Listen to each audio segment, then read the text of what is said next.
Hello everyone, welcome back. In this video, I'm going to show you how to transfer money from a UBS bank account in 2026. For that, first of all, you need to come here on ubs.com.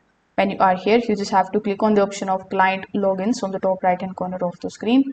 Now over here, you just have to select your UBS individual account and then simply provide your login credentials in order to log in into your account first. Now, when you log in into your account, you are going to see this type of interface in front of you. So over here, you just have to simply look for the option of banking services. Then when you see these types of options, you just have to select the option of transfer funds. Now, when you do so, you will be shown this type of fund transfer form in front of you.